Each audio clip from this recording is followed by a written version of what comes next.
هقول لك النهارده على سر من اسرار تربيه الحمام. هو ايه؟ بعد ما تاكل حمامك وتشربه وتلاقي الاب والام عملوا اللي عليهم، لو انت حاطط 3 زغاليل عند الجوز، تعال اقول لك تتصرف ازاي. بتاخد الزغاليل دي كلها بتطلعها بره، بتاخدها بره بعيد عن الام. بس بتعمل الكلام ده امتى؟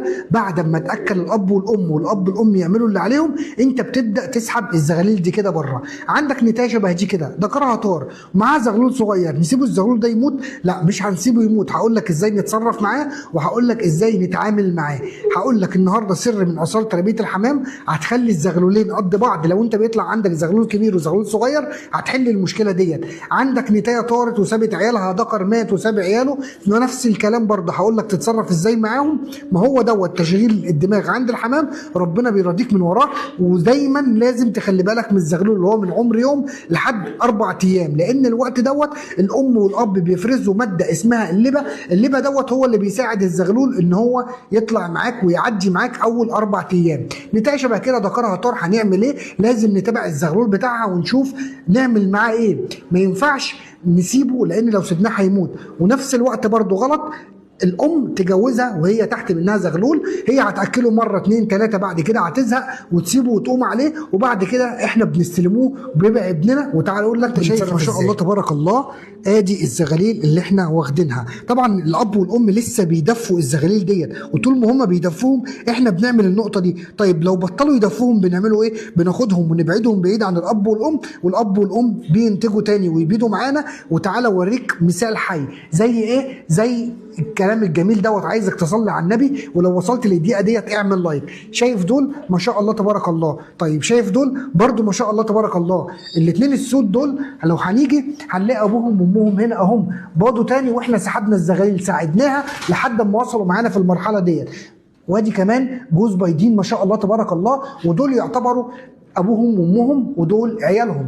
طيب وهنا برضو ما شاء الله تبارك الله، لو هنيجي هنا هنلاقي نفس الكلام برضو. ربنا رزقنا هنا اهو، النتايه هترمي اول بضايه، ولو جينا هنا الجوز الثاني باضي. وهو دوت زياده انتاج الحمام. وتعالى اقول لك بنساعد الزغاليل ديت ازاي.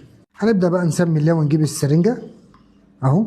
كل زغلول ما تقوليش اديله قد ايه، ادي الزغلول على قد حصلته. في زغلول بياخد 20، في زغلول بياخد 40.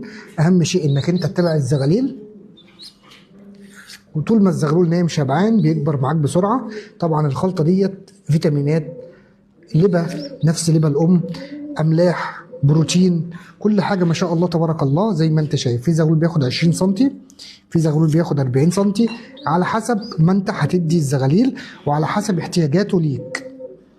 يعني مثلا الزغلول عايز 20، عايز 30، عايز 40، اديله. اهم شيء يكون شبعان. في نقطه برضه حابب اقول لك عليها دلوقتي.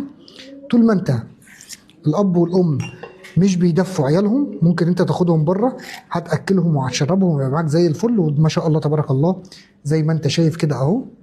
هو ده كثافه الانتاج. وهقول لك دلوقتي انا استخدمت ايه. استخدمت توب ميكس تاكيل يدوي من عمر يوم لحد الفطام. وتعالى اقول لك انت بتجهزه ازاي للحمام. الموضوع سهل جدا وبسيط. كل اللي علينا هنجيب السرنجه بتاعتنا المستورده. السرنجه دي يا جماعه انتوا بتشتروها مره واحده في العمر اهي.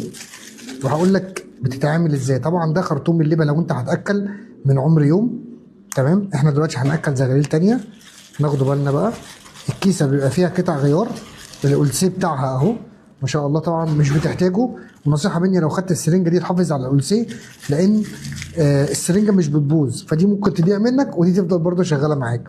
وهتركب المبسم التاني اللي هو ده. تيجي على كوبايه الميه هتسحب 20 سم ميه. كل 20 سم ميه انت بتسحبهم بتاخد منه معلقه من الميكس. احنا دلوقتي سحبنا مثلا اهو، سحبنا 4 مرات. هنيجي عند الميكس ننزل تحت، ادي البرطمان اهو. تمام. كل برطمان بيبقى جوه منه معلقه. حطيت 4 مرات يعني 20 و20 و20. هتحط 1، تملى المعلقه، 2، 3، 4. وكل اللي عليك هتبدأ تقلب كويس. تفضل تقلب كويس وتسيبه 10 دقايق. يعني انت دلوقتي قلبته كويس كده، بترجع تركنه 10 دقايق وبترجع تقلب تاني وتسحب وتسمي الله وتأكل الزغالين.